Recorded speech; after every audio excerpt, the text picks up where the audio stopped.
കൂട്ടുകാരെ എല്ലാവർക്കും നമ്മളുടെ പുതിയൊരു വീഡിയോയിലേക്ക് ഒരിക്കൽ കൂടി സ്വാഗതം.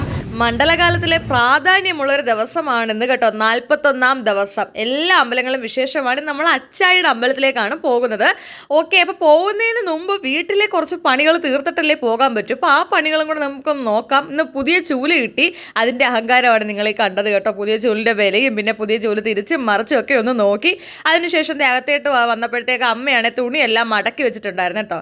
അങ്ങനെ അമ്മ മടക്കി വെച്ച തുണികളെല്ലാം എടുത്തുകൊണ്ട് വന്നിട്ട് അതാതാ സ്ഥലങ്ങളിലേക്ക് നീക്കി മാറ്റി വെച്ചില്ലെങ്കിൽ എനിക്കൊരു സമാധാനമില്ല. അപ്പോൾ അച്ചായിയുടെ വീട്ടിൽ കൊടുക്കുന്ന മുണ്ടുകളൊക്കെയാണ് താഴത്തെ ആ ഒരു സ്റ്റാൻഡിൽ ഇട്ടേക്കുന്ന. മുകളിലൊക്കെ ക്ഷേത്രത്തിലേക്ക് കൊടുക്കുന്ന മുണ്ടുകളായതുകൊണ്ട് മുകളിലിടും. പിന്നെ എൻ്റെ കുറേ എന്താ പറയണ്ട ഫ്രോക്ക് നൈറ്റീസ് ആണ് അത് കേട്ടോ. അതല്ല ഒരു സെക്ഷനിലും എൻ്റെ സ്റ്റാൻഡ് പറയും എനിക്ക് വയ്യ വിളക്കുണ്ടെന്ന്. അതുപോലെ തുണിയുണ്ട് അതിനകത്ത്. പിന്നെ അലമാരിക്കകത്ത് വെക്കാനുള്ള എല്ലാം അതിനകത്തും വെച്ച് അത് കഴിഞ്ഞപ്പോഴത്തേക്ക് ഇതാണ്ട് അടുത്ത തൂപ്പ് ജോലിക്ക് എത്തി കേട്ടോ. നമുക്ക് 6 മണിക്കാണ് ഓട്ടോ അമ്പലത്തിലേക്ക് പോകാൻ ഇന്ന് വരുമെന്ന് പറഞ്ഞേക്കുന്നത്. അപ്പോൾ നമ്മൾ സ്ഥിരം 2 അണ്ണന്മാരെയാണ് ഓട്ടോ വിളിക്കാറ് കേട്ടോ. അപ്പം അതിനകത്ത് ഒരെണ്ണനെ ഇന്ന് വിളിച്ചപ്പോൾ ആ അണ്ണൻ ഭയങ്കര ബിസിയാണ്. പിന്നെ രണ്ടാമത്തെ അണ്ണനെ വിളിച്ചപ്പോഴത്തേക്ക് അണ്ണൻ പറഞ്ഞു ശരി സമയം പറഞ്ഞാൽ മതി, കൃത്യം 6 മണിക്ക് വരാമെന്ന് പറഞ്ഞു. അപ്പം ഞങ്ങൾ കൃത്യം 6 മണി എന്ന് പറഞ്ഞാൽ 6 മണിക്ക് തന്നെ ഞങ്ങൾ ഒരുങ്ങി നിൽക്കും കേട്ടോ. പിന്നെ നിങ്ങളിപ്പോൾ കണ്ടത് നമ്മൾ നൈറ്റിയൊക്കെ എനിക്ക് ഭയങ്കര ധൃതിക്കില്ല, എന്തെങ്കിലും ജോലിയൊക്കെ ചെയ്തിട്ട് എവിടെയെങ്കിലും പോകണമെങ്കിൽ നൈറ്റി ഇട്ടാലേ പറ്റത്തുള്ളൂ കേട്ടോ. അപ്പം നൈറ്റിയൊക്കെ ആദ്യം ഒന്ന് ചേടി പിടിച്ച് ഉടുത്തിട്ട് ജോലി ചെയ്താൽ ഒരു വളരെ ഒരു സന്തോഷം, ഒരു ഉഷാറൊക്കെയാണ്. അപ്പോൾ അങ്ങനെ ഇൻ്റർലോക്കും ഒക്കെ തൂത്ത് അത് കഴിഞ്ഞ് മിറ്റം തൂത്ത്. അപ്പോൾ അമ്മ ചോദിക്കും എവിടെയെങ്കിലും ഒന്ന് പോകാൻ നേരത്തെങ്കിൽ ഈ തൂപ്പ് ജോലി ഒന്ന് ഒതുക്കിയിട്ട് പെട്ടെന്നൊന്ന് ഒരുങ്ങിക്കൂടായി കൊച്ചി. അന്നേരം ഞാൻ പറഞ്ഞു എല്ലാ ദിവസവും തൂത്ത് വൃത്തിയാക്കുന്നതാണ്, 41 പിന്നെ തൂത്ത് വൃത്തിയാക്കാതിരിക്കാൻ പറ്റൂ, അതെന്നെ കൊണ്ട് പറ്റുന്ന കാര്യമല്ല കേട്ടോ. അങ്ങനെ എന്തായാലും തൂത്ത് തീയുമെല്ലാം ഇട്ട് പിന്നെ പോയി പുറം കുളിച്ച്. രാവിലെ ഞാൻ തല നനച്ചിട്ടുണ്ടായിരുന്നു, കാര്യം വൈകുന്നേരം മുടി ഉണങ്ങത്തില്ല. അങ്ങനെ പിന്നെ പുറമെല്ലാം കുളിച്ച് ഒരുങ്ങി വന്നപ്പോഴത്തേക്ക് അമ്മയാണെങ്കിൽ ചപ്പാത്തിയും ചുട്ട് എനിക്ക് ഓട്സും കാച്ചി വെച്ചിട്ടുണ്ടായിരുന്നു കേട്ടോ. അങ്ങനെ അമ്മയും ഒരുങ്ങാൻ കയറി, ഞാനും ഒരുങ്ങാൻ കയറി. അപ്പോൾ ഞാനിതാ ഈ ഡ്രസ്സാണ് ഇടുന്നത് കേട്ടോ. എനിക്ക് ഭയങ്കര ഇഷ്ടമാണ് ഈ ലാവൻഡർ കളറിലെ ഈ ഒരു കുർത്തി. സെറ്റാണ് കേട്ടോ, കുർത്തി സെറ്റാണ്, ഷോളും പാൻറ്റും എല്ലാം സെറ്റാണ്. അങ്ങനെ ഞാൻ മോയ്സ്ചറൈസർ ക്രീമും സൺസ്ക്രീമും ഒക്കെ ഇട്ട് ഫൗണ്ടേഷനും ഇട്ട് ലിപ്സ്റ്റിക്കും ഇട്ട് കണ്ണും എല്ലാം എഴുതി കംപ്ലീറ്റ് മേക്കപ്പ് തീർന്നു കേട്ടോ. അങ്ങനെ അമ്മ വന്ന് നിൽക്കുകയാണ് സാരി ഉടുക്കാനായിട്ട്. അമ്മ തന്നെ അങ്ങ് സാരി ഉടുത്തോളും കേട്ടോ. പക്ഷേ എനിക്ക് അങ്ങോട്ടൊരു സുമാറില്ല. എന്തിനധികം പറയുന്നത്, എൻ്റെ കല്യാണത്തിന് ഞാൻ നേരെ മേക്കപ്പ് കഴിഞ്ഞ് വന്ന് നോക്കിയിട്ട് അമ്മയെ സാരി ഉടുത്തത് ശരിയായില്ലെന്നും പറഞ്ഞ് രണ്ടാമത് ഉടുപ്പിച്ചൊരു വ്യക്തിയാണ് ഞാൻ കേട്ടോ. പിന്നെ ഇപ്പം സാരി ഉടുപ്പിക്കാതിരിക്കും നിങ്ങൾക്ക് തോന്നുന്നുണ്ടോ? അങ്ങനെ അമ്മയെ സാരിയൊക്കെ ഉടുപ്പിച്ച് അങ്ങോട്ട് മാറ്റി നിർത്തിയിട്ടുണ്ട്. അടുത്തത് എൻ്റെ ഷോളിടിയിൽ പരിപാടിയാണ് കേട്ടോ. അപ്പോൾ അച്ചായി എൻ്റെ അടുത്ത് പറയാറുണ്ടടി ഈ ഉടുപ്പൊക്കെ ഇടുമ്പോഴത്തേക്ക് ഇതിൻ്റെ കൂടെ ഷോൾ ഇടണ്ട, അത് വലിയ ഭംഗി കാണത്തില്ല. പക്ഷേ എന്തോ നമ്മൾ ഇതിൻ്റെ കൂടെ കിട്ടിയ ഷോളല്ലേ, അതിനിടാതെ മാറ്റി വെച്ചാൽ അതിനൊരു സങ്കടമല്ലേ. അപ്പം ഞാൻ പല രീതിയിലൊന്ന് ഇട്ട് നോക്കിയിട്ടുണ്ട് കേട്ടോ. ഒറ്റ പ്ലേറ്റ് ഇട്ട് നോക്കി, അല്ലാതെ ഇങ്ങനെ ഇട്ട് നോക്കിയതൊന്നും എനിക്ക് പിടിക്കുന്നില്ല. ലാസ്റ്റ് എന്തായാലും ഈ ഒരു രീതിക്കാണ് ഷോൾ ഇട്ട് അതിനുശേഷം മുടി കെട്ടാൻ പോവാണ് കേട്ടോ. അപ്പോൾ ഭയങ്കര ചൂട് കൂട്ടുകാരെ, ഭയങ്കര ചൂട് കേട്ടോ. അങ്ങനെ അമ്മയുടെ റൂമിനകത്താണ് നല്ല ചൂട്, ഫാനാണെങ്കിൽ ഫുൾ സ്പീഡ് ഇട്ടിട്ട് പോലും ചൂട്, ഒരു രക്ഷയുമില്ല. അങ്ങനെ എന്തായാലും അമ്മയാണ് മുടിയൊക്കെ ഞാൻ ഇങ്ങനെ ബാക്കിയുള്ളതെല്ലാം കെട്ടും, എനിക്ക് ബാക്കിലോട്ട് ഇടാനൊരു വശമില്ല കേട്ടോ. അങ്ങനെ അമ്മയാണ് ബണ്ണൊക്കെ ഇടുന്നത്. അന്നേരം അമ്മ മുടി കെട്ടാൻ നേരത്ത് നേരത്തെയൊക്കെ പറയും എന്തോരം മുടിയുള്ള പെണ്ണായിരുന്നു, എല്ലാം പോയി. ഞാനിപ്പോൾ അത് മൈൻഡ് ചെയ്യാറേയില്ല, ഉള്ളതുപോലെ അങ്ങ് ജീവിക്കുക. അല്ലാതെ എന്താ, നമുക്ക് ഇഷ്ടം പോലെ മുടി ഉണ്ടായിരുന്നു, ഉള്ള മുടിയെല്ലാം എനിക്ക് ഒരു സമയത്ത് മുടി ഒരു ഭാരമായിരുന്നു, അതൊക്കെ എങ്ങോട്ട് മാറി ഇപ്പോഴേ ഉള്ളത് കൊണ്ടങ്ങ് ജീവിക്കാൻ പഠിച്ച്. അങ്ങനെ എൻ്റെ കംപ്ലീറ്റ് മേക്കപ്പ് കഴിഞ്ഞപ്പോൾ ഇന്നലെ പൂമാലയൊക്കെ നമുക്ക് 41 അമ്പലത്തിലേക്ക് ഞങ്ങളുടെ വകയായിരുന്നു കൊടുത്തത് കേട്ടോ. അതിൻ്റെ പൂമാലയൊക്കെ കൊടുക്കുന്ന ഒരു ഷോർട്സ് വീഡിയോ നമ്മുടെ ഇതേ ചാനലിൽ ഇട്ടിട്ടുണ്ട്, കാണാൻ തുറന്ന് പോയി കണ്ടേക്കണേ. അപ്പോൾ പൂമാലയൊക്കെ കൊടുക്കുന്ന കൂട്ടത്തിൽ അച്ചായി പറഞ്ഞ് അമ്പലത്തിലേക്ക് നീ നാളെ വരുമ്പോഴത്തേക്ക് എന്നാൽ നിനക്കൊരു പിച്ചിപ്പൂ ഇരിക്കട്ടെ, നീ ഇത് വെച്ചോണ്ട് അങ്ങ് അമ്പലത്തിലോട്ട് വന്നാൽ മതി എന്ന് പറഞ്ഞ് ആ പൂ ഞാൻ ഫ്രിഡ്ജിൽ കൊണ്ട് വെച്ച് ചെറുതായിട്ടൊന്ന് വാടിയിട്ടുണ്ടായിരുന്നു കേട്ടോ. എന്നാലും കുഴപ്പമില്ല. അങ്ങനെ സ്പ്രേയും ഒക്കെ അടിച്ച് വിളക്കമ്മ നേരത്തെ കത്തിച്ചു. 41 നമ്മളെ വീട്ടിൽ വിളക്ക് കത്തിക്കാൻ അമ്പലത്തിൽ പോയിട്ട് കാര്യമില്ലല്ലോ. അങ്ങനെ വിളക്കൊക്കെ കത്തിച്ച് അങ്ങനെ ഞങ്ങൾ അപ്പോഴത്തേക്ക് നമ്മുടെ ഓട്ടോക്കാരൻ മാമൻ വന്നിട്ടുണ്ട് കേട്ടോ. ഞങ്ങൾ ആ പറഞ്ഞ അണ്ണൻ വന്നില്ല, അണ്ണന് വേറൊരു വഴിക്ക് പോകണമായിരുന്നു. അതുകൊണ്ട് കുഴപ്പമില്ല, അണ്ണൻ വേറൊരു ഓട്ടോ വിളിച്ച് തന്നിട്ട് ഞാൻ ഒറ്റയ്ക്ക് അമ്പലത്തിൽ പോവുകയാണെങ്കിൽ ഞാനങ്ങ് നടന്നു പോവും. അമ്മയും കൊണ്ട് അമ്പലത്തിൽ പോകുമ്പോൾ അമ്മയ്ക്ക് ഒരുപാട് ദൂരമുണ്ട്, നടക്കാൻ പറ്റത്തില്ല. അങ്ങനെ അമ്മ കൊണ്ട് പോവുകയാണെങ്കിൽ ഓട്ടോയ്ക്കകത്ത് പോകും കേട്ടോ. അങ്ങനെ ഓട്ടോയ്ക്കകത്ത് കയറി നമ്മൾ ദാണ്ടെ കൊച്ചമ്മ നട എത്തിയിട്ടുണ്ട്. നമ്മുടെ കൊല്ലം ജില്ലയിൽ പട്ടത്താനത്ത് ശ്രീ മീനാക്ഷി അമ്മൻ കോവിലിലാണ് കേട്ടോ അച്ചായി ശാന്തിയായിട്ട് നിൽക്കുന്നത്. അങ്ങനെ നമ്മൾ ഒരു കൃത്യം 6:15 6:20 ആയപ്പോഴത്തേക്ക് ഞങ്ങൾ ക്ഷേത്രത്തിൽ എത്തിയിട്ടുണ്ട്. അന്നേരം തന്നെ ഞങ്ങൾ ആദ്യം കാണുന്ന കാഴ്ച അച്ചായി ഒരു വാഹന പൂജ നടത്തി കൊടുക്കുന്നതാണ് കേട്ടോ. അപ്പോൾ പിന്നെ അമ്പലത്തിൽ ചെന്ന ഹസ്ബൻഡ് ആൻഡ് വൈഫ് അങ്ങനെയുള്ള പരിപാടികളൊന്നുമില്ല, കണ്ടിട്ട് പോലും ഇല്ലാത്ത കണക്കെ ഞാനും അച്ചായിയൊക്കെ നിൽക്കത്തുള്ളൂ കേട്ടോ. നമ്മൾ വണ്ടേ അങ്ങനെയാണ്. അങ്ങനെ വേണ്ട നമ്മുടെ നാഗരാജാവിൻ്റെ അടുത്തൊക്കെ ഒന്ന് തൊഴുത്, അമ്മയും തൊഴുത്.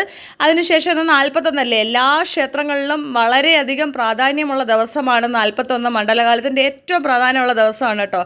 അപ്പോൾ വിളക്കുകളെല്ലാം എല്ലാം അവിടെ ഉള്ള അണ്ണന്മാരും മാമ്മമാരും ഒക്കെ നിരത്തി വെച്ചതിന് ശേഷം അവരിനി എല്ലാവരും തിരിയിട്ട് വിളക്കെല്ലാം കത്തിക്കാൻ പോവാണ് കേട്ടോ. അപ്പം നല്ല രസമാണ് നമ്മുടെ അമ്പലം കാണാനായിട്ട്, വെയിലത്ത് കാണാനും നല്ല രസമാണ് കേട്ടോ. ഗോൾഡൻ ടെമ്പിളാണ്, നല്ല ഭംഗിയാണ് അതുകൊണ്ട് കാണാൻ, ആൽമരമാണ് കേട്ടോ. അപ്പോൾ താണ്ടെ അവിടെ നമ്മുടെ ഭൈരവസ്വാമിയുടെയൊക്കെ പുതിയ എല്ലാ അമ്പലം പുതിയതായിട്ട് പണി കഴിപ്പിച്ചാണ്, ക്ഷേത്രങ്ങളെല്ലാം പുതിയതായിട്ട് പുതുക്കി പണിഞ്ഞിട്ടുണ്ട്. അങ്ങനെ അവിടെയാണ് നമ്മുടെ അയ്യപ്പനെയൊക്കെ വെച്ചേക്കുന്നത്. അപ്പോൾ അച്ചായി ഇങ്ങനെ അമ്പലത്തിൽ ഭക്തജനങ്ങൾക്ക് ചന്ദനവും തീർത്ഥവും ഒക്കെ കൊടുത്തുകൊണ്ടിരിക്കുന്ന ഒരു ചെറിയൊരു വീഡിയോ എടുത്തിട്ടോ. ഒരിക്കലും ഞാൻ ദേവിമാരുടെ നമ്മുടെ വീഡിയോ എടുക്കത്തില്ല കേട്ടോ, അത് ശരിയല്ല. നമ്മൾ ഒരു ക്ഷേത്രങ്ങളിൽ പോയാലും ശ്രീകോവിലിൽ ഇരിക്കുന്ന ദേവിമാരുടെ വീഡിയോയോ ചിത്രങ്ങളോ ഒന്നും നമ്മൾ ക്യാമറയിൽ പകർത്താൻ പാടില്ല, ഞാനത് ചെയ്യത്തതുമില്ല കേട്ടോ. അപ്പോൾ ഞാനിങ്ങനെ വീഡിയോ ഒക്കെ എടുക്കുന്നത് കണ്ടുകൊണ്ട് അവിടെ ആ റോസ് ഇട്ടോണ്ടിരിക്കുന്ന ആൻറ്റിയെ കണ്ടോ നിങ്ങൾ? അപ്പോൾ ആ ആൻറ്റി ആണെങ്കിലുണ്ടല്ലോ, അപ്പോൾ ഓടിപ്പോയി അവരും വീഡിയോ എടുത്തു. അപ്പോൾ ഞാൻ പറയൂ ചേച്ചി വീഡിയോ എടുക്കരുത്, ഞാൻ എടുക്കുന്ന പൂവും കായും അതും ഇതുമൊക്കെയാണ്, അല്ലാതെ ദൈവങ്ങളെയല്ല, ശ്രീകോവിലിൽ ഇരിക്കുന്ന ദൈവങ്ങൾ നമ്മൾ എടുക്കാറില്ല. അപ്പോൾ ഇപ്പം നമ്മൾ കണ്ടതാണ് നമ്മുടെ അമ്പലത്തിലെ അമ്മ രാജ്യമ്മയാണ് കേട്ടോ. രാജ്യമ്മയ്ക്ക് ക്യാമറയുടെ മുമ്പിലൊക്കെ വരാൻ ഭയങ്കര ഇഷ്ടമാണ്. ആ വീഡിയോ ഇടണേ പിങ്കി, ഞാൻ തിരുമേനിയുടെ ഫോണിൽ കണ്ടോളാം എന്നൊക്കെ പറഞ്ഞു. അപ്പോൾ നമ്മുടെ അയ്യപ്പൻ 18ാം പടിയൊക്കെ ആയിട്ട് ഇങ്ങനെ ഇരിക്കുകയാണ് കേട്ടോ. അപ്പോഴത്തേക്ക് നമ്മുടെ കൊട്ടുകാരൊക്കെ കൃത്യം 6:30 ആയപ്പോഴത്തേക്ക് നമ്മുടെ കൊട്ടുകാരും എല്ലാവരും വന്നിട്ടുണ്ടായിരുന്നു. അപ്പോൾ പിന്നെ ഒരു പൂജയൊക്കെ തുടങ്ങിയപ്പോഴത്തേക്കാണ് ഇഷ്ടംപോലെ ഭക്തജനങ്ങൾ വന്നിട്ട് ഞാൻ അതൊന്നും ഞാൻ വീഡിയോ എടുത്തില്ല. കാര്യം നമ്മൾ അന്നേരം വീഡിയോ എടുക്കാൻ നിന്നാൽ ദേവി അതിനകത്ത് ചിലപ്പോൾ ക്യാമറയിൽ പതിഞ്ഞു പോവും, അത് ശരിയാവത്തില്ല. അപ്പോൾ ഇത് മീനാക്ഷി അമ്മയുടേതാണ് ആ പ്രത്യേക ഇരിപ്പിടം. അതിനുശേഷം ഇവരാണ് ഇന്നത്തെ പൂജക്കാർ കേട്ടോ. അപ്പോൾ അവരെല്ലാവരും കൽവിളക്ക് കത്തിക്കണം. അതിന് അച്ചായി പറഞ്ഞത് കൽവിളൊക്കെ കത്തിക്കുന്നു, പോയി വീഡിയോ എടുപ്പെണ്ണേന്ന് അവിടെ നിന്നുകൊണ്ട് പറയുവാണ് കേട്ടോ. അപ്പോൾ കൽവിളക്ക് കത്തിക്കാൻ വന്ന് ഞാനും വീഡിയോ ഒക്കെ എടുത്തുകൊണ്ടിരിക്കുവാണേ. ഒരുപാട് വീഡിയോ ഒന്നും ഞാൻ അങ്ങനെ എല്ലാ ക്ഷേത്രങ്ങളിലും പോയൊന്നും എടുക്കാറില്ല. പിന്നെ ഇത് ഞാൻ പലരും ചോദിച്ചിട്ടുണ്ട്, അച്ചായി നിൽക്കുന്ന അമ്പലത്തിനെ പറ്റിയൊക്കെ ഇങ്ങനെ പലരും ചോദിക്കാറുണ്ട് കേട്ടോ. അപ്പോൾ ഞാൻ വിചാരിച്ചിട്ട് വീഡിയോ ആയിട്ട് എല്ലാവരെയും ഒന്ന് കാണിച്ചു കൊടുക്കാം എന്ന്. ഇത് നമ്മുടെ അമ്പലത്തിലെ മാമ്മമാരൊക്കെയാണ് കേട്ടോ. ഇത് വിനോദണ്ണനും അങ്ങനെ ചുമന്ന കൊണ്ടുകൊടുത്തേക്കാനാണ് വിനോദണ്ണം കേട്ടോ. അപ്പോൾ അവരെല്ലാവരും വിളക്ക് കത്തിച്ചുകൊണ്ടിരിക്കുകയാണ്. ഇന്ന് വീഡിയോ എടുക്കുന്നതുകൊണ്ട് ഞാൻ വിളക്ക് കത്തിച്ചില്ല. അല്ലെങ്കിൽ നമ്മളും ചെന്ന് കഴിഞ്ഞാൽ ഞാൻ ഏത് ക്ഷേത്രങ്ങളിൽ ചെന്ന് കഴിഞ്ഞാലും എല്ലാ വിളക്കിലും പങ്കെടുത്ത് എല്ലാവരെയും സഹായിക്കാറൊക്കെ ഉണ്ട് കേട്ടോ. അപ്പോൾ ഇതാണ് അച്ചായിയുടെ അമ്പലത്തിൻ്റെ ഫുൾ വിഷ്വൽ കേട്ടോ. അപ്പം ഫുൾ ഗോൾഡൻ ടെമ്പിളാണ്, അതുകൊണ്ട് നല്ല ഭംഗിയാണ് നമ്മുടെ ക്ഷേത്രം കാണാനും കേട്ടോ. അപ്പോൾ ദീപങ്ങൾ അവരെ കൊണ്ട് ഒക്കുന്ന സ്ഥലങ്ങളിലെല്ലാം മനോഹരമായി തന്നെ വിളക്കിനകത്ത് ദീപം തെളിയിച്ച് വെച്ചിട്ടുണ്ട് കേട്ടോ. അപ്പോൾ അമ്മയാണെങ്കിൽ അവിടെ ഇരിക്കുകയാണ്. അമ്മയ്ക്ക് എവിടെ ചെന്നാലും ഒരുപാട് നേരം നിൽക്കാൻ പറ്റത്തില്ല. കാരണം എന്ന് പറഞ്ഞാൽ ഈ കാലിൽ വെരിക്കോസിൻ്റെ അസുഖം ഉള്ളത് കൊണ്ട് തന്നെയാണ് എവിടെയും ഒരുപാട് സമയം ചെന്നാൽ നിൽക്കാൻ ബുദ്ധിമുട്ടുണ്ട് കേട്ടോ. അപ്പോൾ അതുകൊണ്ട് ഇനി ദീപാരാധനയ്ക്കൊക്കെ സമയമായിട്ടുണ്ട്. സന്ധ്യ മയങ്ങി വരുമ്പോഴത്തേക്ക് ലൈറ്റും ലൈറ്റ് വെട്ടത്തിൻ്റെയും ഇതിനകത്തൊക്കെ നമ്മുടെ അമ്പലം കാണുന്ന ഒരു പ്രത്യേക ഭംഗിയാണ്. അപ്പോൾ ഞാനിങ്ങനെ ദേവിമാരെ കിട്ടാതെ വളരെ ശ്രദ്ധയോടാണ് വീഡിയോ എടുക്കുന്നത് കേട്ടോ. അങ്ങനെ ഇത് കുറച്ച് തുളസിയില അവിടെ ഇരുന്നു, പൂജയ്ക്ക് വേണ്ടിയുള്ള തുളസിയിലയാണ്. അങ്ങനെ അവന്മാരെ ഞാൻ വീഡിയോയിൽ ഉൾപ്പെടുത്തി. ഇനി ദീപാരാധന തുടങ്ങി കഴിഞ്ഞു. അപ്പോൾ ദീപാരാധന തുടങ്ങി കഴിഞ്ഞപ്പോൾ 2 പിള്ളേരാണ് കൊട്ടാൻ നിൽക്കുന്നത് കേട്ടോ. പിള്ളേർ കൊട്ടുവാണ്. അപ്പം ഇതിനകത്ത് അമ്പലത്തിലെ പാട്ടുകളും പിന്നെ ചെണ്ടയുടെ സൗണ്ടോ ഒന്നും ഞാൻ ഉൾപ്പെടുത്തിയിട്ടില്ല കേട്ടോ കൂട്ടുകാരെ.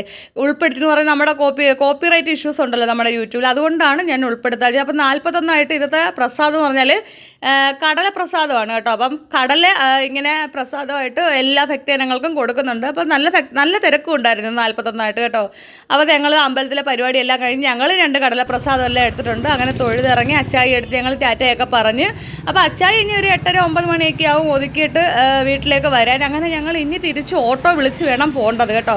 ഞാൻ ഒറ്റയ്ക്ക് വരുവാണെങ്കിൽ അച്ചായിയുടെ കൂടെ അമ്പലമൊക്കെ അടച്ച് കഴിയുമ്പോഴങ്ങ് പോകത്തുള്ളൂ. ഇപ്പോൾ അമ്മയുള്ളതുകൊണ്ട് അങ്ങനെ പറ്റത്തില്ലല്ലോ, അതുകൊണ്ട് ഓട്ടോയ്ക്കകത്ത് പോകുക. കൂട്ടുകാരെ ഞങ്ങൾ 41 അമ്പലത്തിലൊക്കെ പോയിട്ട് വന്നിട്ടുണ്ട് അല്ലേ അമ്മ? പ്രസാദമൊക്കെ കിട്ടി. എന്തോ കാണിച്ച കടല പ്രസാദം. അപ്പം അച്ചായി ശാന്തിയായിട്ട് നിൽക്കുന്ന അമ്പലമാണ് നമ്മളിപ്പോൾ ഈ വീഡിയോയിൽ കണ്ടത് കേട്ടോ. അപ്പം നമ്മുടെ കൊല്ലം ജില്ലയിൽ പട്ടത്താനത്ത് ശ്രീ കൊച്ചമ്മ നട എന്നാണ് കേട്ടോ പേര് അമ്പലത്തിൻ്റെ.